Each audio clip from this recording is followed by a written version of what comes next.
កាលពីយូរលំណាស់មកហើយនៅក្នុងភូមិដាច់ស្រយាលមួយមានតាចាស់ម្នាក់ឈ្មោះតាសុចគាត់គឺជាមនុស្សម្នាក់ដែលចូលចិត្តដើររកត្រីនិងដាក់អង្កុបនាពេលយប់ព្រលប់មិនដែលចេះខ្លាចរអាអ្វីទាំងអស់នារដូវវស្សាមួយដែលមេឃបង្អ៊ូភ្លៀងធ្លាក់ជោកជាំស្រាប់តែមានរឿងអកុសលមួយបានកើតឡើងក្នុងភូមិ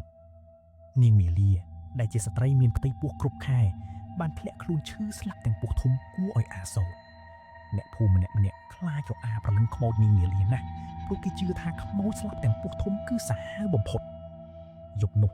តាសុចបានដើរទៅមើលអង្កុបនៅក្បែរមាត់អូរខាងក្រោយវត្តដែលជាកន្លែងគេទើបនឹងកប់សពនាងមាលាថ្មី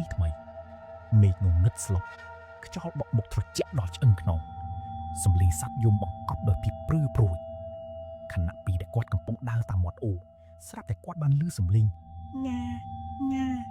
ដូចសម្លេងក្មេងងងែបយំចេញពីក្នុងកំពូលព្រៃតាសុចផ្អាកដំណើរ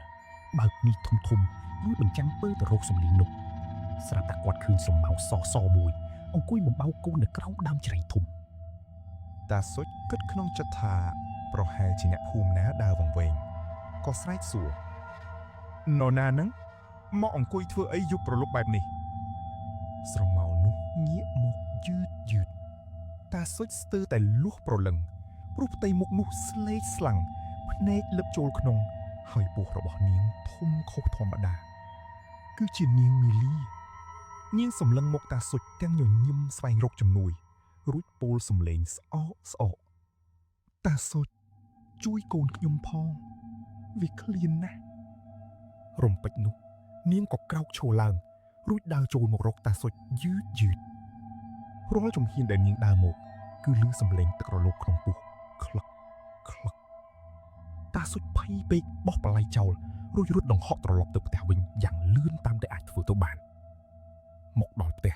គាត់ប្រញាប់បិទទ្វារចាក់សោលរួចឡើងលើក្រេតដណ្ដប់ភួយញ័រត្រត្រឺតប៉ុន្តែមិនទាន់បានប៉ុន្មានផងសំឡេងគោះទ្វារក៏បន្លឺឡើងតាសុចបើកទ្វារឲ្យខ្ញុំផងកូនខ្ញុំរងាណាស់តាសុចខំសូត្រធម៌ផងញ័រផងមិនហ៊ានឆ្លើយតបស្រាប់តែសំឡេងនោះប្រែជាក្រហមខ្លាំងហើយផ្ទះទាំងមូលចាប់ផ្ដើមរង្គើគាត់ក្រឡេកទៅមើលបង្អួចស្រាប់តែឃើញក្បាលខ្មោចនាងមីលាលូកចូលតាមចន្លោះបង្អួចសម្លឹងមកគាត់ទាំងភ្នែកក្រលីកក្រឡាប់ហេតុអីតាសុចមិនជួយខ្ញុំតាសុចភ័យពេកក៏សន្លប់បាត់ស្មារតីទៅលុះព្រឹកឡើងអ្នកភូមិមកដាស់ទើបគាត់ដឹងខ្លួន